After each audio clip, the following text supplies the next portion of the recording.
तो hey guys, welcome back to my YouTube channel Abeer's fact. तो आज बात करते हैं मोहम्मद अली जिन्ना की, जो कि मुस्लिम लीग के प्रेसिडेंट और पाकिस्तान के गवर्नर जनरल रहे थे। तो क्या सच में मोहम्मद अली जिन्ना ने ये कहा था कि मैं भारत वापस आने वाला हूँ और मैंने पाकिस्तान बना के बहुत बड़ी गलती कर दी? तो इसी पे आज ये पूरी वीडियो रहेगी। तो सबसे पहले अगर आप मेरे चैनल पे नए हैं तो प्लीज़ मेरे चैनल को सब्सक्राइब कर दें। तो गाइस, ये सब समझने के लिए हमें सबसे पहले उनके मुंबई वाले घर को और दिल्ली वाले बंगले को समझना पड़ेगा कि उन्होंने वो क्यों खरीदे और उनको बेचने के लिए उन्होंने क्या क्या पैतरे आजमाए थे। तो सबसे पहले उस पर नज़र डालते हैं। फिर अगर बात करें तो सबसे पहले 1934 में जब इंग्लैंड से वापस आए मोहम्मद अली जिन्ना और मुस्लिम लीग की कमान उन्होंने संभाली, तो वो जब भी इंडिया आते थे तो अपने मुंबई वाले मालाबार हिल में जो उनका एक बंगला हुआ करता था वहाँ रहते थे। और जब 1918 में उनकी दूसरी शादी हुई तो वो अपनी दूसरी पत्नी के साथ वहाँ ही रहने लगे और काफ़ी सालों तक वो वहाँ रहे। और तो जब 1929 में उनकी सेकंड वाइफ की डेथ हो गई तो उसके बाद उनका जो मन था वो उस बंगले से उठने लगा। तो उसके बाद 1936 में वो ढांचे को गिराने के बाद उन्होंने एक नया बंगला बनाने का वहाँ पर ही फैसला करा, जिसका डिज़ाइन का कॉन्ट्रैक्ट दिया गया था क्लॉड पेंटली को, जो कि एक जाने माने मुंबई के आर्किटेक्ट थे उस टाइम के। और आपको ये सुन के हैरानी होगी कि इसके मिस्त्रियों को इटली से बुलाया गया था और इसको बनाने में उस टाइम पे 2 लाख का खर्चा आया। तो दिसंबर 1939 में जिन्ना उस बंगले में जाते हैं और रहने लगते हैं। तो उसके तुरंत बाद लाहौर डिक्लेरेशन का फरमान आता है और ब्रिटिश सरकार के द्वारा पाकिस्तान और इंडिया के विभाजन को मंजूरी दी जाती है। और इसके बाद से ही मोहम्मद अली जिन्ना को वो बंगला भी छोड़कर चला जाना पड़ता है, क्योंकि अब वो पाकिस्तान नया बन रहा था तो उनका इंडिया में रहने का कोई मौका नहीं होता। और जब तक पाकिस्तान बनने की बात आती थी तो मोहम्मद अली जिन्ना ने डिसाइड करा था कि वो दिल्ली में रहेंगे और उन्होंने दिल्ली में ही एक और नया बंगला अपना ले लिया था। तो फिर अब बात चल रही थी कि मुंबई वाले बंगले को बेचा जाए।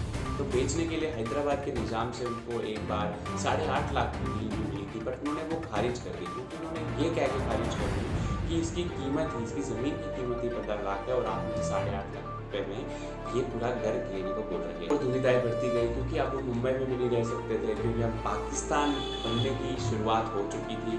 तो जैसे ही पाकिस्तान की डिक्लेरेशन की डेट्स आ गई तो उन्होंने अपने दिल्ली वाले बंगले को अपने ही एक दोस्त रामकृष्ण बिंदाल मियाँ को 3 लाख रुपए में बेच डाला। उसके बाद वो डच कंट्री को बेचा गया और उसके बाद वो उधर इंडस्ट्री इस्टेब्लिश करी गई। इसके बाद एंट्री होती है श्री प्रकाश जी की, जो कि इंडिया की तरफ से हाई कमीशन थे पाकिस्तान में, उनको नेहरू जी ने सिलेक्ट करा था और नॉमिनेट करा था। तो प्रकाश जी तो अपने ऑफिस में अपना काम कर रहे थे, तो उसी वक्त एक रूमर उठता है कि मोहम्मद अली जिन्ना का मुंबई वाला घर नीलाम होने को आ रहा है और भारत सरकार ये अपने कब्जे में लेने वाली है। तो इसी के बाद जिन्ना को जैसे ये पता लगता है कि वो मुंबई वाला घर मेरा बिकने वाला है, तो वो जल्दी से श्री प्रकाश के पास जाते, क्योंकि वही थे पाकिस्तान में इंडिया के हाई कमीशन।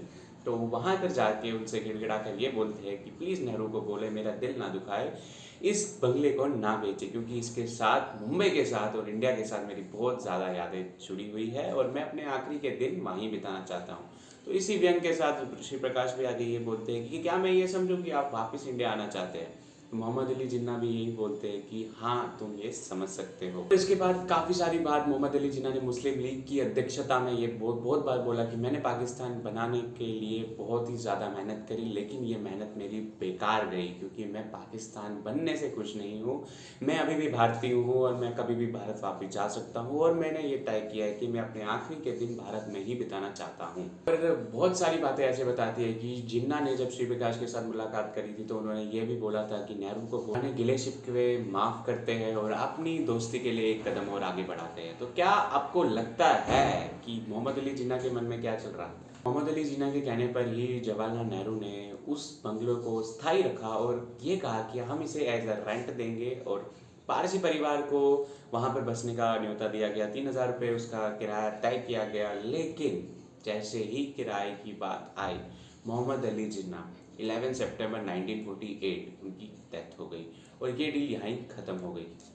अब इसमें कहानी में ऐसा ट्विस्ट आता है कि मोहम्मद अली जिन्ना ने इससे थोड़े दिनों पहले ही अपनी बहन फातिमा के नाम मुंबई वाला बंगला कर दिया था, जिसकी वजह से फातिमा ने बाद में ये जताया कि ये बंगला मेरा है।